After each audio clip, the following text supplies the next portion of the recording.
আজকে আপনাদের সাথে আমি 10টা পয়েন্ট শেয়ার করতে চাই, যে 10টা পয়েন্টের উপরে যদি আমরা নজর রাখি, ইনশাআল্লাহ তাআলা আশা করা যায় যে আমরা আমাদের রমাদান মাসটাকে সবচেয়ে সেরাভাবে উপভোগ করতে পারবো ইনশাআল্লাহ তাআলা। সর্বপ্রথম একটা হাদিস আমি আপনাদেরকে স্মরণ করাতে চাই। হাদিসটা বিশুদ্ধ সনদে অনেক কিতাবে এসেছে। নবী করিম সাল্লাল্লাহু আলাইহি ওয়াসাল্লাম একদিন মিম্বরের উপরে উঠলেন। প্রথম সিঁড়িতে উঠে তিনি বললেন আমিন, দ্বিতীয় সিঁড়িতে উঠে বললেন আমিন, এবং তৃতীয় সিঁড়িতে উঠে বললেন আমিন। সাহাবায়ে কেরাম জিজ্ঞাসা করলেন যে আপনি আমিন কেন বললেন প্রত্যেক সিঁড়িতে? নবী করিম সাল্লাল্লাহু আলাইহি ওয়াসাল্লাম বলছেন, যখন আমি প্রথম সিঁড়িতে ছিলাম তখন জিবরাইল আলাইহিস সালাম এসেছিলেন এবং আমাকে বলেছেন, ধ্বংস হয়ে যাক সেই ব্যক্তি যে ব্যক্তি তার বৃদ্ধ পিতামাতাকে পেয়েছে কিন্তু তাদের সেবা যত্ন করে জান্নাত লাভ করতে পারে নাই। নবীজি বলেছেন আমিন। অর্থাৎ শিখলাম, যাদের ঘরে পিতামাতা আছে, পিতামাতা দুজনে আছেন বা দুজনের একজন আছেন, তাদের খেদমত করে যদি আমরা জান্নাত অর্জন করতে ব্যর্থ হই তাহলে আমাদের জন্য ধ্বংস। আমরা কি এটা চাবো? আল্লাহ পাক আমাদের সবাইকে পিতামাতার হক আদায় করার তৌফিক দান করুন। দ্বিতীয় সিঁড়িতে নবী সাল্লাল্লাহু আলাইহি ওয়াসাল্লাম, তখন জিবরাইল আলাইহিস সালাম বলেছিলেন, ধ্বংস হোক সেই ব্যক্তি যে ব্যক্তি রমাদান মাসকে পেয়েছে, কিন্তু রমাদান মাসকে পেয়েও ইবাদত বন্দেগীর মধ্য দিয়ে তার গুনাহগুলোকে মাফ করাতে পারলো না, সেই ব্যক্তি ধ্বংস হয়ে যাক। বলি নাউজুবিল্লাহ। আমরা কি এটা চাই? আচ্ছা, আমরা এদিকে পরে আসছি। তৃতীয় সিঁড়িতে নবী সাল্লাল্লাহু আলাইহি ওয়াসাল্লাম, জিবরাইল আলাইহিস সালাম বললেন, ধ্বংস হোক সেই ব্যক্তি যে ব্যক্তি উপস্থিত আছে, তার সামনে নবী সাল্লাল্লাহু আলাইহি ওয়াসাল্লামের নাম উচ্চারিত হয়েছে কিন্তু তার নাম শুনেও সে দরুদ পড়ে নাই, সাল্লাল্লাহু আলাইহি ওয়াসাল্লাম বলে নাই। আমরা দেখলাম দরুদ পড়ার সময় অনেকেই চুপ করেছিলেন। যে ব্যক্তির সামনে নবী সাল্লাল্লাহু আলাইহি ওয়াসাল্লামের নাম উচ্চারিত হয়েছে এরপরেও সে নাম শুনে দরুদ পড়ে নাই, নবীজি বলছেন তার জন্য ধ্বংস। বলি নাউজুবিল্লাহ। এর বিপরীতে অনেক হাদিস আছে, যদি আপনি একবার নবীর প্রতি দরুদ পড়েন আপনার প্রতি 10 বার রহম করা হবে ইনশাআল্লাহ। আল্লাহ পাক 10টা গুনাহ মাফ করে দিবেন, আল্লাহ পাক 10টা নেকি লিখে দিবেন এবং আপনার মর্যাদার স্তর আল্লাহ 10 গুণ বাড়িয়ে দিবেন। অতএব যদি কেউ টেনশন ফ্রি লাইফ লিড করতে চান তাহলে বেশি বেশি দরুদ পড়বেন, বলবেন সাল্লাল্লাহু আলাইহি ওয়াসাল্লাম, অথবা দরুদ ইব্রাহিম যেটা আমরা পড়লাম, অথবা আল্লাহুম্মা সাল্লি আলা মুহাম্মাদ ওয়া সাল্লিম, অথবা আল্লাহুম্মা সাল্লি ওয়া সাল্লিম আলা নবিয়িনা মুহাম্মাদ। বিশুদ্ধ দরুদগুলো পড়বেন, আল্লাহ পাক তৌফিক দান করুন। এখানে একটা বিষয় লক্ষণীয়, নবীর নাম শুনে দরুদ না পড়লেই যদি অভিশাপ পেতে হয়, নবীর নাম শুনেছি দরুদ পড়ি নাই, একটা আমল ছুটে গেল, এর ফলশ্রুতিতেই যদি নবীর অভিশাপ পেতে হয় তাহলে আমরা সারা জীবনে যারা নবী সাল্লাল্লাহু আলাইহি ওয়াসাল্লামের সুন্নতের খেলাফ চলছি আমাদের কি হবে সেটা ভাবার দরকার আছে কি নাই? কথা কি বুঝতে পারছেন? এই যে আমরা সারা জীবনে উঠতে বসতে চলতে ফিরতে, চেহারা সুরত, পোশাক আশাক, রুচিতে, অভ্যাসে, পছন্দে, সংস্কৃতিতে, অর্থনীতিতে, ইভেন পলিটিক্সেও আমরা যে নবী সাল্লাল্লাহু আলাইহি ওয়াসাল্লামের সুন্নতের খেলাফ চলছি, তো আমাদের জন্য কি নবী সাল্লাল্লাহু আলাইহি ওয়াসাল্লাম সুপারিশ করবেন, খুশি হবেন? একবার নবীর নাম শুনে দরুদ না পড়লেই নবীজি বলছেন তার জন্য ধ্বংস। তার জন্য কি?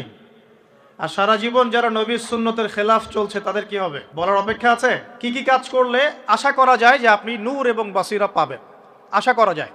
তার মধ্যে 1 নম্বর কাজ হচ্ছে নিজের অন্তরটাকে আগে কলুষিত মুক্ত করা।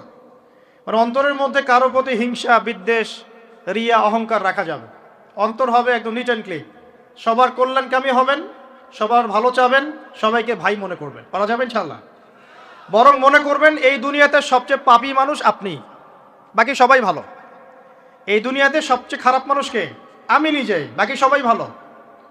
নিজের গুনাহ নিয়ে, নিজের আমল নামা নিয়ে ব্যস্ত থাকতে হবে। 2 নাম্বার, বেশি থেকে বেশি নামাজের সাথে নফল নামাজ, স্পেশালি তাহাজ্জুদ। এই সময় আল্লাহর পক্ষ থেকে কিন্তু আল্লাহর রহমত নেমে আসে। এই সময় যারা জাগতে পারে, যারা আলো জেলে রাত জাগতে পারে, তারা অন্যের কলবে আলো জ্বলার কাজ করবে ইনশাআল্লাহ। কথা কি ভারী মনে হচ্ছে? না, বলছি যে জাগতে হবে রাত, আলো জেলে রেখে উৎসবের উৎসাহে, একটা কথা আছে না, ওই যে আমাদের সেকুলার যে কমিউনিটিগুলো আছে ওদের সাংস্কৃতিক ডিপার্টমেন্টে এই কথাগুলো আলোচিত হয়। তারা বলে যে রাত জাগতে হবে উৎসবের উৎসাহে। আমরাও ইনশাআল্লাহ কোরআন এবং সুন্নাহ নিয়ে রাত জাগবো ইনশাআল্লাহ। পারবো তো ইনশাআল্লাহ। 3 নাম্বার, দান সদকা বেশি বেশি করবে। জিকির, আল্লাহ পাকের জিকির বাড়াতে হবে। কি করতে হবে? আল্লাহর জিকির 24 ঘন্টা চলতে থাকবে। অহেতুক কথা এবং কাজ বন্ধ করবে। অহেতুক কথা কাজ বন্ধ। এই যে আমরা এখন অনলাইনের যুগে প্রচুর অহেতুক কথার কাজ করি, যে কথায় কোনো কাজ নাই, যে মানে কাজেও কোনো কাজ নাই, সেগুলো করতে থাকি আমরা। আল্লাহ পাক আমাদেরকে অহেতুক কথা এবং কাজ থেকে হেফাজত করুন বলি আমি। আত্মশুদ্ধি বলছি ভাই, আত্মশুদ্ধি অর্জন করা, আল্লাহর নূর পাওয়ার জন্য আমাকে আপনাকে প্রথমে নিজের মনটাকে পবিত্র করতে হবে। 1, 2, আমাদেরকে সলাতের পাশাপাশি নফল সলাত বাড়াতে হবে। 3 নাম্বার, দান সাদাকা বাড়াবেন বেশি বেশি। 4 নাম্বার, আল্লাহ পাকের জিকির বাড়িয়ে দেন। আল্লাহ পাক তৌফিক দান করুন। 5 নাম্বার, কোরআন তেলাওয়াত করতে হবে প্রত্যেক দিন। প্রতিদিন কমপক্ষে 1 ঘন্টা করে কোরআন তেলাওয়াত করতে হবে। রাজি আছেন ইনশাআল্লাহ? 1 নাম্বার কি, মনের মধ্যে সমস্ত খারাপ রিপুগুলো দূর করতে হবে। পারা যাবে ইনশাআল্লাহ?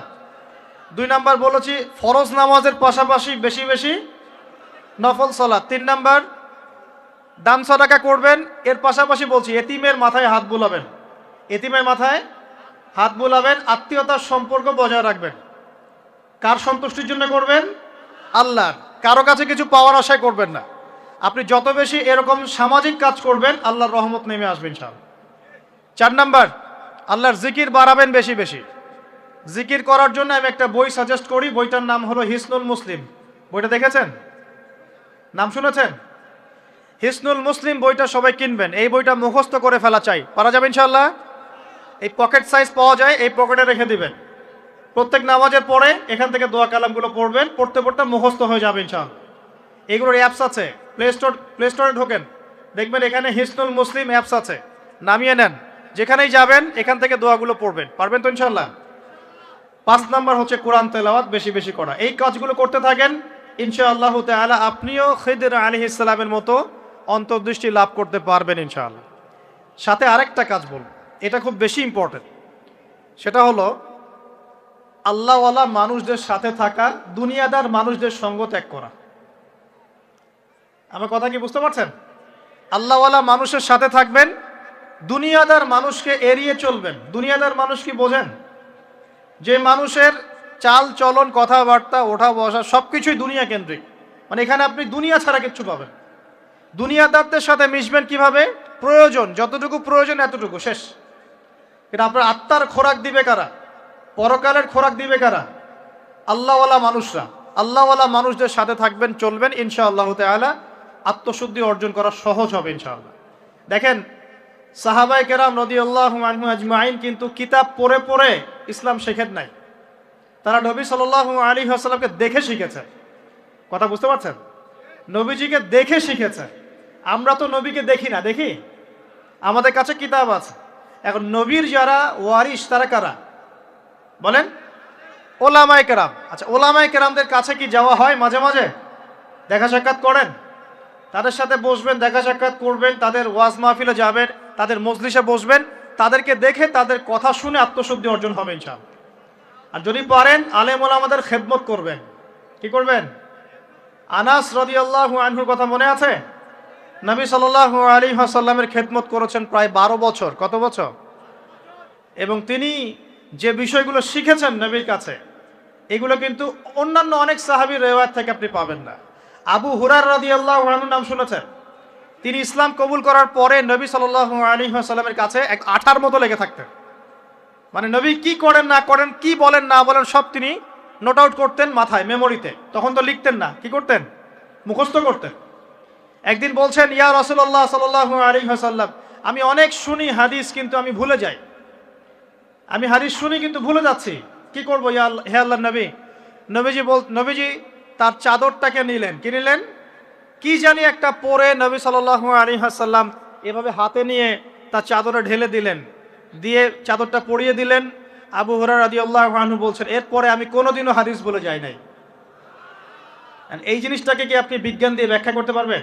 নবী সাল্লাল্লাহু আলাইহি ওয়াসাল্লাম যা দিলেন, আল্লাহ পাকের পক্ষ থেকে যা দিলেন, এটা কি বিজ্ঞান দিয়ে ব্যাখ্যা করতে পারবেন? যুক্তি দিয়ে ব্যাখ্যা করতে পারবেন? ওই যে হাদিসটা বললাম 3টা সিঁড়ি, এই সিঁড়ির মধ্যে রমজানের সাথে সম্পর্কিত কোনটা? কয় নাম্বার সিঁড়ি? হ্যাঁ, 2 নাম্বার। নবীজি কি বলছেন? সেই ব্যক্তি ধ্বংস হোক। আমরা কি ধ্বংস হতে চাই? কোন ব্যক্তি ধ্বংস হোক? যে ব্যক্তি রমজান মাস পেয়েছে, ইবাদত করে আল্লাহর কাছে গুনাহ মাফ করাতে পারলো না, ধ্বংস হয়ে যায়। প্রশ্ন এখন, কিভাবে ইবাদত করলে, কোন কোন বিষয়গুলো দিকে খেয়াল রাখলে রমজান মাসে আমি ওই ধ্বংসপ্রাপ্তদের অন্তর্ভুক্ত হব না ইনশাআল্লাহ? জানার দরকার আছে কি নাই? লম্বা না করে আপনাকে আমি 10টা পয়েন্ট বলছি। কয়টা পয়েন্ট? আমরা কি চাই রমজান মাস হেলায় নষ্ট করতে, নাকি রমজান মাসে গুনাহ মাফ করাতে? আমার সাথে বলেন, এই 10টা কাজ আমরা সবাই করব ইনশাআল্লাহ। রমজান মাসকে ইফেক্টিভ করতে এই 10টা কাজ করব ইনশাআল্লাহ। রাজি আছেন? এক নাম্বার হচ্ছে 5 ওয়াক্ত নামাজ। রাজি আছেন কি না? 5 ওয়াক্ত নামাজ সাধ্যমতো চেষ্টা করব জামাতে পড়ার জন্য। ওই যে নামাজ নাই ইসলাম নাই, নামাজ যে পড়ে না ওর সাথে কোনো খাতির নাই। খাতির আছে? কোনো খাতির নাই। নামাজ অবশ্যই পড়তে হবে, মাস্ট বি। এরপরে নামাজের সাথে সাথে কমপক্ষে 12 রাকাত করে নফল। কত রাকাত? যে ব্যক্তি 12 রাকাত নফল বা সুন্নত দৈনিক পড়ে, তার জন্য জান্নাতে একটা ঘর তৈরি করা হয়। 12 রাকাত কি কি কে বলতে পারবেন? প্রথমে ফজরের 2, জোহরের আগে 4, জোহরের পরে 2, কত হলো? 4 2 6 2 8, মাগরিবের পরে, এশার পরে, এই হলো 12। পড়বো তো ইনশাআল্লাহ? এইগুলো 1 নাম্বার কাজ, নামাজ পড়া। 2 নাম্বার ভাই, নামাজের সাথে সাথে তাহাজ্জুদ এবং তারাবি অবশ্যই পড়তে হবে। রাজি আছে কি না? আল্লাহর ওয়াস্তে গ্যাঞ্জাম করতে যায় না 20 না 8, এই গ্যাঞ্জামে আল্লাহর ওয়াস্তে যায় না। তারাবির নামাজ 5 ঘন্টা। কত রাকাত সেটা বড় কথা না। তারাবির নামাজ কত ঘন্টা? প্রায় 4-5 ঘন্টা। আর 5 ঘন্টায় 8 রাকাত পড়েন, 5 ঘন্টায় 20 রাকাত পড়েন। কি বুঝতে পারছেন কথা? নবী সাল্লাল্লাহু আলাইহি ওয়াসাল্লাম তারাবির নামাজ কত লম্বা পড়েছেন? 1 ঘন্টা। কতক্ষণ পর্যন্ত? সাহাবীরা কি বলছেন? সাহাবীরা বলছেন যে আমরা তড়িঘড়ি করে সেহরি খেয়েছি। নামাজ এত লম্বা নবীজি পড়েছেন, শেষে তড়িঘড়ি করে সেহরি করতে হয়েছে। তা নবী সাল্লাল্লাহু আলাইহি ওয়াসাল্লামের 2 রাকাত নামাজ কত লম্বা ছিল। আমরা এখন নামাজের রাকাত সংখ্যা নিয়ে যত বেশি ঝগড়া করি, কোয়ালিটি নিয়ে এত ঝগড়া করি না। কোয়ালিটি ইম্পর্টেন্ট না? আমার নামাজটা কত সুন্দর হচ্ছে, কত লম্বা হচ্ছে, কত ধীর স্থির হচ্ছে, এই নামাজে আমি ধীর স্থিরভাবে কোরআন শুনবো, বুঝবো, চোখ দিয়ে পানি ঝরবে, এগুলো ইম্পর্টেন্ট না? মক্কা মদিনায় গিয়ে দেখেন, যারা এখন উমরা করতে গিয়েছেন অনেক, তারা সৌভাগ্যবান। তারাবির নামাজ নর্মাল এমনি যে কোনো নামাজেই, তারাবির নামাজ তো আরো বেশি। দাঁড়ালে আপনার চোখ দিয়ে পানি পড়তে বাধ্য। মধুর তেলাওয়াত, লম্বা কেরাত। ফজরের নামাজ মিনিমাম 20 মিনিট। ফজরের নামাজ 15 থেকে 20 মিনিট। আর আমরা তো 3G 4G 5G মাশাআল্লাহ। কোন কোন মসজিদে 6G, মানে সূরা ফাতিহা শুরু হয়, ওই শেষে গেলে দলিন শেষ, মানে আর কিছু বুঝলাম না মাঝখানে কিছু। এগুলো কি নামাজ? আমরা তো নামাজ পড়তেই ভাই দুনিয়াতে আসছি, নাকি? দুনিয়াতে আসছি কেন? ওমা খালাকতুল জিন্না ওয়াল ইনসা ইল্লা লিয়াবুদুন। তো নামাজই তো পড়তে আসছি ভাই, এত তাড়াহুড়ার কি আছে? ধীর স্থিরভাবে আপনি 8 রাকাত পড়তে চান, পড়েন, লম্বা করে পড়েন, ধীর স্থিরভাবে পড়েন। এক ভাই বলছেন আমি 20ই পড়বো। আচ্ছা ভাই পড়ুক তো, ওকে 20ই পড়তে দেন, লম্বা করে পড়তে বলেন, ধীর স্থিরভাবে পড়ো। আরেকজন পড়ছে 2 রাকাত, রাতের সালাত 2-2 করে, একটা হাদিস আছে না? রাতের সালাত 2-2 করে। এ বেচারা 2-2 করে পড়তেই আছে। তো লম্বা করে পড়লে কোনো সমস্যা আছে? উদ্দেশ্য কি? আল্লাহকে পাওয়া। আমি নামাজে আল্লাহকে পেলাম কিনা এটা বড় কথা। আল্লাহ রাব্বুল আলামিন আমরা সবাইকে ধীর স্থিরভাবে কোরআনকে কেন্দ্র করে তারাবি তাহাজ্জুদ পড়ার তৌফিক দান করুন। এটা রমজান মাসের ইফেক্টিভ রমাদান আপনাকে কাজে দিবে। 2 নাম্বার। 3, এটা বলে দিয়েছি, রমজান মাস হবে কোরআনময় মাস। এই মাসে কোরআনের 6টা হক আমরা আদায় করবো ইনশাআল্লাহ। মনে আছে তো ইনশাআল্লাহ? তেলাওয়াত, মুখস্থ করা, আরবি শেখা, আদেশ নিষেধ মানা, দাওয়াত দেয়া এবং হিফজ করা। পারবো তো ইনশাআল্লাহ? নিয়াত করেন জোরে জোরে। 4 নাম্বার, রমজানকে ইফেক্টিভলি ইউটিলাইজ করতে হলে প্রতিটা কাজ সুন্নত সম্মতভাবে করতে হবে। এভাবে আপনি রমজানটাকে ইফেক্টিভলি ইউটিলাইজ করতে পারেন। কীরকম একটু বোঝাচ্ছি। মনে করেন এমনি নর্মালি আমরা সব সুন্নতগুলো অনেক সময় খেয়াল রাখি না। খাচ্ছি, খাওয়ার সুন্নত, খাওয়ার মধ্যে কিন্তু প্রায় 10-এর বেশি সুন্নত আছে। অজুর সুন্নত, কথা বলার সুন্নত, হাঁটার সুন্নত, কাপড় পরার সুন্নত, দোয়া কালামগুলো, ঘুমানোর সুন্নত, অনেক সময় আমরা কিন্তু এগুলো খেয়াল করি না। রমজান মাসে চেষ্টা করবেন প্রতিটা কাজ সুন্নাহ মাফিক বুঝে করার জন্য। আল্লাহ তৌফিক দান করুন। রমজানে ঘুমাবো, ঘুমানোর আগে বিছানাটা ঝেড়ে নেব, লাইটস অফ করব, আমরা দোয়া এই যে সূরা ফালাক নাস ইখলাস এগুলো পড়বো, কাফেরুন সূরা পড়বো, আয়াতুল কুরসি পড়বো, সূরা বাকারার শেষের আয়াতগুলো পড়বো, পারলে সূরা মুলকটা পড়বো, ঠিক আছে? প্রয়োজনে ওযু করে আসব, এসে আমরা ডান কাতা হয়ে শুয়ে আল্লাহুম্মা বিইসমিকা আমুতু আহইয়া, এই যে শুরু করলাম। ঘুম থেকে ওঠা, ওযু করা, ওয়াশরুমে যাওয়া, খাওয়া দাওয়া করা, মসজিদে যাওয়া, নামাজ, জিকির, তাসবিহ, তাহলিল, ব্যবসা বাণিজ্য, এগুলো সব কিছু সুন্নত নাই? প্রতিটা কাজ সুন্নাহ মাফিক করার চেষ্টা করব। আল্লাহ তৌফিক দান করুন, আমিন।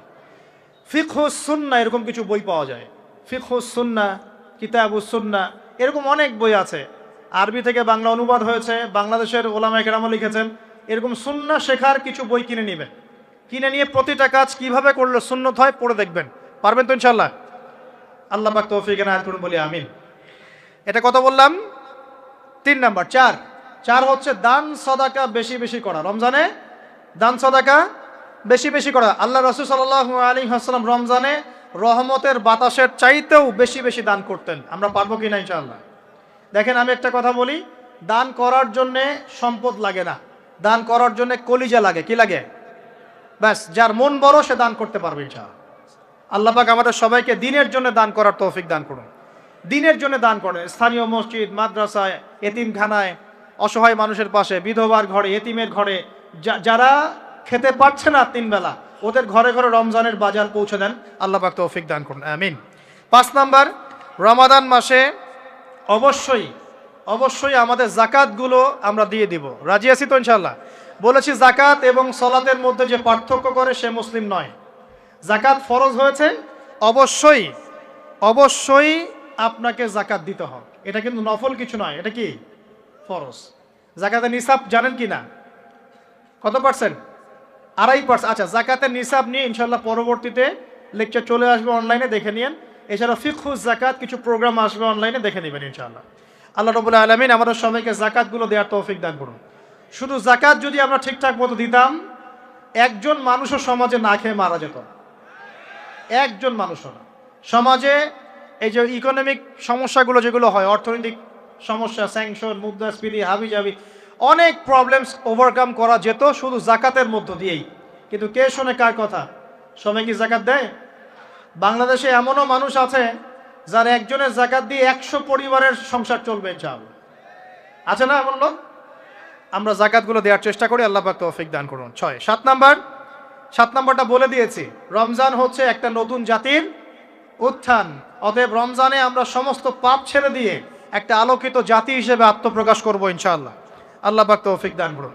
8 নাম্বারও বলে দিয়েছে, রমজান হচ্ছে জুলুমের বিরুদ্ধে দাঁড়িয়ে যাওয়ার চেতনা। রমজান কি? ওই যে বদরের যুদ্ধ, জুলুমের বিরুদ্ধে দাঁড়িয়ে যাওয়ার চেতনা হলো রমাদান।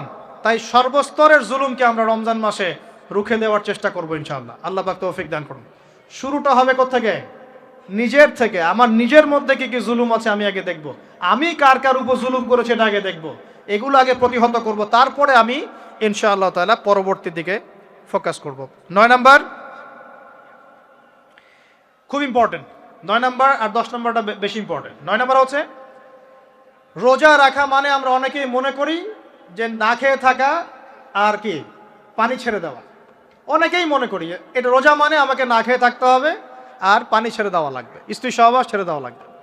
কিন্তু এর চেয়ে বেশি ইম্পর্টেন্ট একটা বিষয় আমরা ভুলে যাই, সেটা হলো রমজান মাসে রোজা রাখার অর্থ হচ্ছে আল্লাহ পাকের সমস্ত কবিরা সগীরা গুনাহ ছেড়ে দেওয়া। রোজা রেখেছি, গীবত করলাম, রোজা হবে কিনা? রোজা রেখেছি, মিথ্যা কথা বলছি, হবে রোজা? রোজা রেখে ওই ভদ্রলোক সুদ খাচ্ছে, রোজা হবে? রোজা রেখে অমুক ভাই আমার টেবিলের নিচ থেকে টাকা নিল, রোজা হবে? অমুক ভাই মানুষের সম্পদ আত্মসাৎ করে ফেললো, হবে? অমুক বোন বেপরদায় বাইরে বের হয়ে গেল, রোজা হবে? অমুক ভাই মনে করেন ওই যে গার্লফ্রেন্ডের সাথে চলে গেল ডেট করতে, রোজা হবে কিনা? অনেকে পর্নোগ্রাফি দেখছে রোজা রেখে, রোজা হবে কিনা? এই যে কবিরা গুনাহ যেগুলো আছে, যত রকম কবিরা গুনাহ, এই গুনাহগুলোতে লিপ্ত থাকলে রোজা ভেঙে যায়। আল্লাহ পাক আমাদের সবাইকে কবিরা গুনাহ মুক্ত রোজা রাখার তৌফিক দান করুন। আর 10 নম্বর পয়েন্টটা হচ্ছে এই ভাই, রমজান মাস আসলে মাশাআল্লাহ শিকল দিয়ে শয়তানকে বেঁধে রাখা হয়। রমজান মাস আসলে মাশাআল্লাহ আমরা অনেকেই পাক্কা মুসল্লি হয়ে যাই, দান সদকা করি, জাকাত দেই, তারাবি পড়ি, তাহাজ্জুদ পড়ি, অনেক কিছুই করি। কিন্তু ঈদের দিন আসলেই মাশাআল্লাহ আমরা আবার আগের জায়গায় ফিরে যাই। ঈদের দিন শয়তান যে ছাড়া পেয়েছে এটা বোঝার জন্য রাস্তাঘাটে বের হলেই হয় নাকি? মেয়েদের চলাফেরা দেখলে বোঝা যায়, আরও যে হোটেলে হোটেলে গান বাজে এগুলো দেখলে বোঝা যায় শয়তান ছাড়া পেয়েছে, আজকে বুঝলাম। তো এখানে সবচেয়ে বড় শিক্ষাটা হলো রমজান মাসের এই যে শিক্ষাগুলো, ত্যাগের মহিমা, জুলুমের বিরুদ্ধে দাঁড়িয়ে যাওয়া, কোরআনের হক আদায় করা, জাতির উত্থান, বড় বড় অনেক কথা বললাম। এই শিক্ষাগুলোকে সারা বছর ধরে রাখাটাই হলো রমাদানের সবচেয়ে বড় চ্যালেঞ্জ। আমরা পারবো কিনা ইনশাআল্লাহ? আমরা রমাদানের এই 10টা হক আদায় করতে পারবো কিনা ইনশাআল্লাহ? কোরআনের হক আদায় করতে পারবো কিনা ইনশাআল্লাহ? আল্লাহ রাব্বুল আলামিন আমাদের সবাইকে আসন্ন রমজানে সুস্থতার সাথে সমস্ত সওম রাখার তৌফিক দান করুন এবং রমজান মাসে বেশি বেশি তেলাওয়াত করার তৌফিক দান করুন, অর্থ বুঝে পড়ার তৌফিক দান করুন, বেশি বেশি দান সদকা করার তৌফিক দান করুন, বেশি বেশি ওই যে গরিব দুঃখী মানুষের পাশে দাঁড়ানোর তৌফিক দান করুন, বেশি বেশি জাকাতগুলো দিয়ে দেওয়ার তৌফিক দান করুন, বেশি বেশি আল্লাহর জিকির করার তৌফিক দান করুন, বেশি বেশি আল্লাহ পাক আমাদেরকে নফল নামাজগুলো পড়ার তৌফিক দান করুন, কোরআন কেন্দ্রিক সময় কাটানোর তৌফিক দান করুন, রাসূলের সুন্নতের উপর আমল করার তৌফিক দান করুন এবং একটা নতুন আলোকিত প্রজন্ম এবং জাতি হিসেবে এই রমাজানে আল্লাহ রাব্বুল আলামিন আমাদের যুব সমাজকে আত্মপ্রকাশ করার তৌফিক দান করুন। সর্বোপরি রমাদানের এই শিক্ষাগুলোকে সারা বছর ধরে রাখার তৌফিক আল্লাহ পাক আমাদের সবাইকে দান করুন, আমিন। আমি এই বলে আমার আজকের সংক্ষিপ্ত আলোচনা শেষ করছি। আকুলু কাউলি